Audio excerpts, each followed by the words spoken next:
sort of says is their financial contribution will offer a disappropriate boost to the economy and to the financial service sectors. And it sort of goes on to sort of say about Australia is Australian economy is one of the best performing in the developed world at present. The CECD predicts growth of 3.1% in 2012 compared with 2.4% in the US and 0.5% in the UK. Unemployment is very low at 4.9%. Then we sort of look at a situation where they talk about the strong emphasis on growth and skilled labor. They say skilled migrants made up just 70% of the country's total migration program. So skilled migrants from overseas, including Asia, built it up.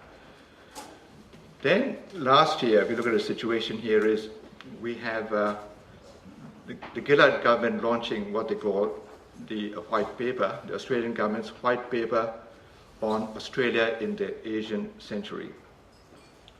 Says the white paper laid out comprehensive plans for Australian development in the next 13 years to see Australia take advantage of its position at the edge of Asia. Julian Gillard said that in this century, the region in which we live will become home to most of the world's middle class and will be the world's largest producer of goods and services and the largest consumer of them. She indicated that it's significant opportunities and challenges for Australia lie in the future. The then Immigration Minister, Chris Bowen, said, Australia intends to attract highly skilled Asian immigrants in order to boost the economy. We need migrants who bring their specialist skills to Australia. Then he went on to say that 7 out of the top 10 source countries for migration to Australia are in Asia. India provided Australia with 23% of its immigration last year. China, the Philippines, Sri Lanka, Malaysia, South Korea, and Vietnam are also in the top 10.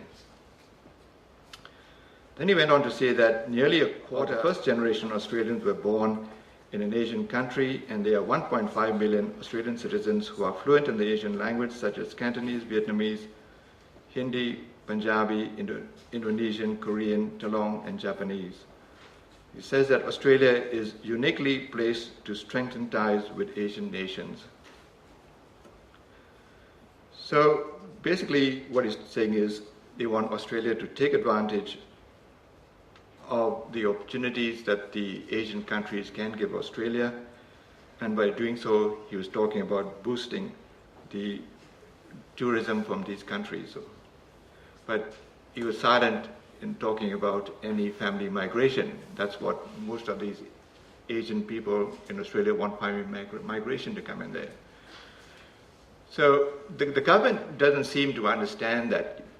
I mean, the difference between Anglo-Celtic people is Anglo-Celtic people, even though the families are there or the families overseas, it's not like Asian people who have a bigger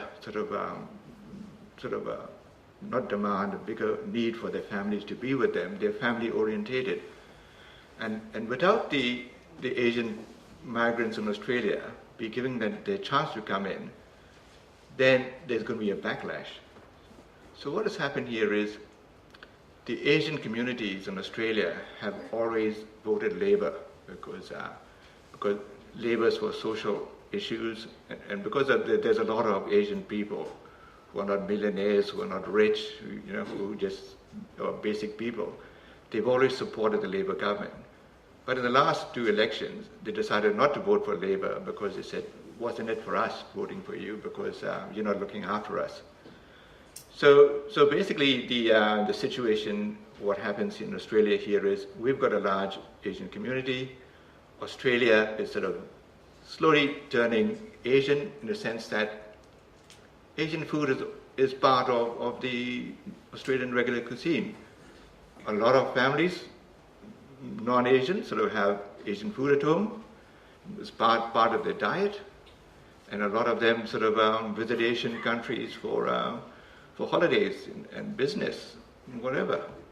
So my theme here is, even though there's so many stumbling blocks to Asian migration, I mean, the people in Australia, who are Asians in Australia, have sort of really made it for themselves. I mean, without them, Australia really won't be here, because their financial support, their financial backing, and also their connections overseas are sort of making Australia grow as we go along.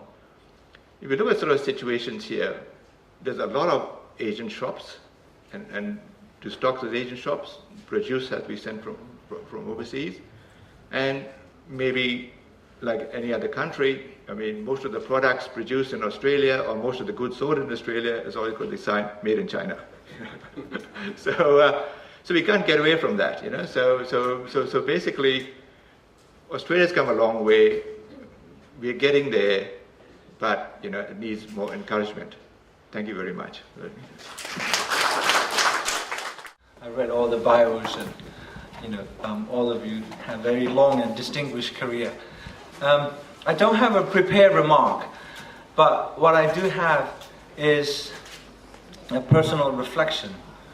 As a Southeast Asian and a Burmese, or broadly speaking as an Asian, who spent half of his life in his own native country of Burma, and the other half, which is another 25 years, in US, UK, and primarily in the West. And then I've been here since 2012, last year, the whole year in Brunei, and I've been in Malaysia since January of this year, so it will be a year when the new year comes. I'm most interested in the question of the interface between cultures and political economy.